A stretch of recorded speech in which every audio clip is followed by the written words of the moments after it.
So we've still got more Premier League action, and of course, we are here to discuss them as we always do. Don't forget to like, share, subscribe, and as usual, leave a comment in the section below and tell us your thoughts on most of the topics that we'll be discussing because we always have some very, very exciting takes as usual. Victor, over to you. We've been talking much about the title and what is going on at the top, but let's switch our focus to the bottom. Things that are exciting at the bottom too. Southampton have just 2 wins all season, just 2 wins, and things are not looking any better for them at the moment. Do you think they could end up as maybe the worst Premier League of all time? Premier League team rather of all time. I Yeah, I've been asking myself this question since match day 10 or so. They're on 9 points right now. The infamous record is 11 Derby in 0708. I can still see Southampton going over 11. They can probably beat someone who's a bit worry free, like Everton on match day 37. They can probably snag a couple of draws along the way, maybe Palace, Wolves, Leicester. So I think that Derby's performance is safe for another year. But yeah, there's no denying it's been a very poor showing from the Saints. Yeah, fair enough. And over to you, Max. Sorry, I'm leaving the difficult one to you, but we usually have 1 or 2 games that are very difficult to predict in terms of how those games would end up. And one of those games this weekend is West Ham taking on Brentford. So taking the form of both sides into account, how do you think this game could end up?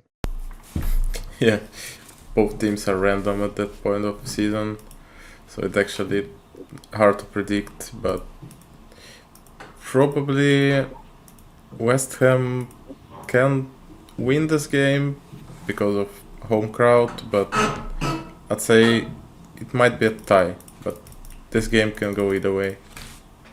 Yeah, fair enough.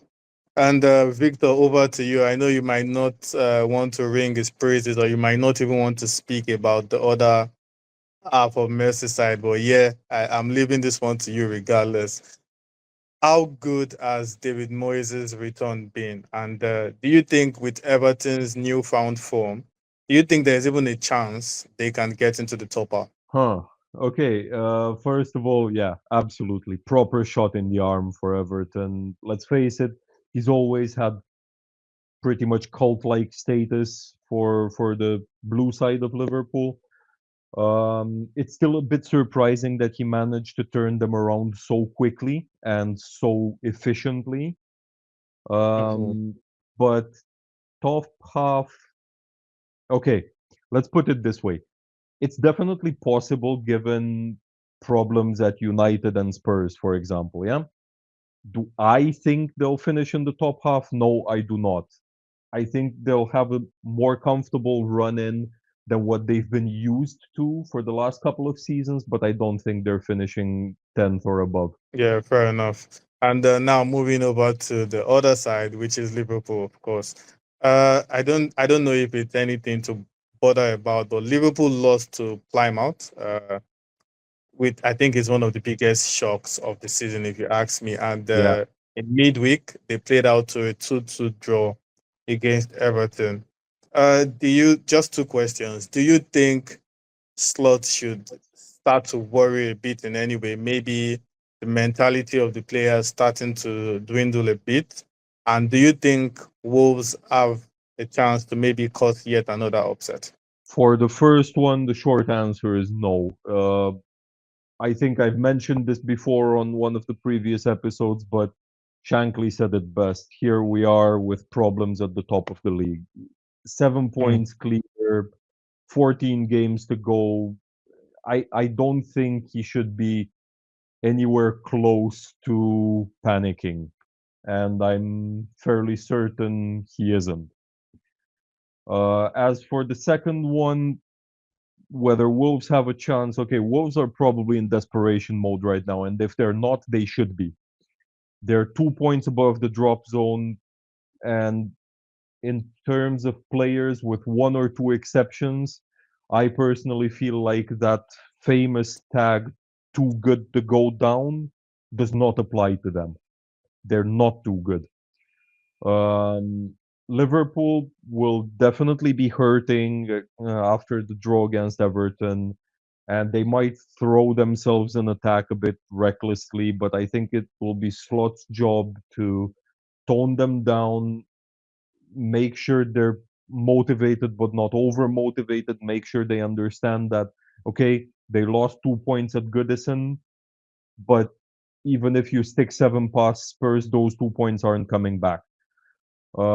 He's done a good job of it so far, and I think that will be key here as well.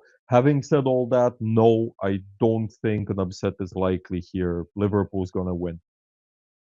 Fair enough. Fair enough. And over to you, Max. Let's take a look at United and Tottenham. I mean, this is supposed to be, in normal terms, this is supposed to be the big game of the weekend. But I mean, at this point, I think it's just, I don't know what to call this game. But yeah, we can't deny that Clash of United trash. versus Tottenham. We can't deny that United v Tottenham would still give us a lot to talk about anytime we see that fixture on calendar list and whatnot. But it's very peculiar that United and Tottenham find themselves in 13th and 14th place respectively.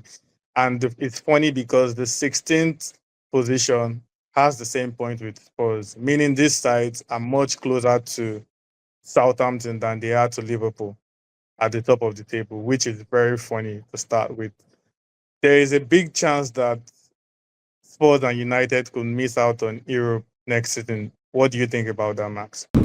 Yeah, the funniest thing, you can combine their points and they're still lower than Liverpool. So yeah, well, obviously one of these teams will miss European competitions next season because I don't see either of them in top six. So the real chance for them is winning Europa League, which is not really easy, especially for these teams. So at best we can see one of these teams in Europa League or Champions League. Well, actually Champions League if they win UEFA. So yeah, I can see both teams missing European competitions next season. While talking about this matchup, I don't see both of these teams win this game.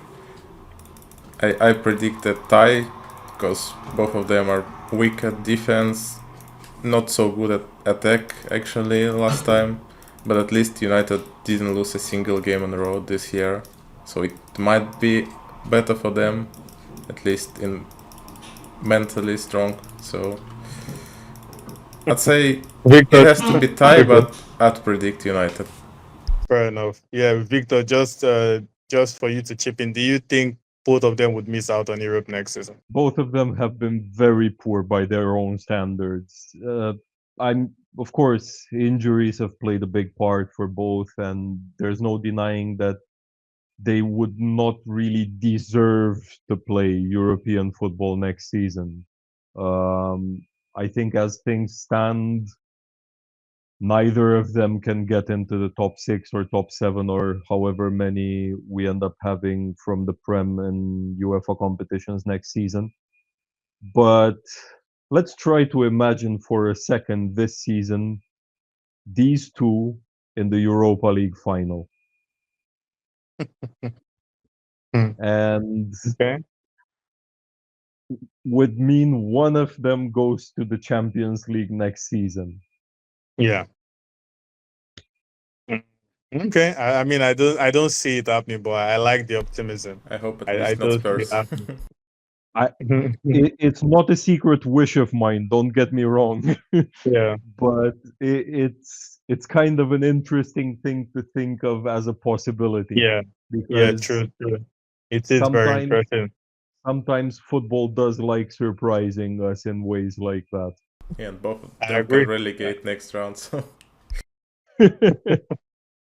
We could also get that surprise as well. But yeah, anyways, that's all we have in this video. And match day 25 promises to be exciting as usual. The title race is still going to heat up. The relegation battle still promises to be exciting. And of course, the teams at the middle of the table are trying to climb higher up the table, and everything promises to be fun.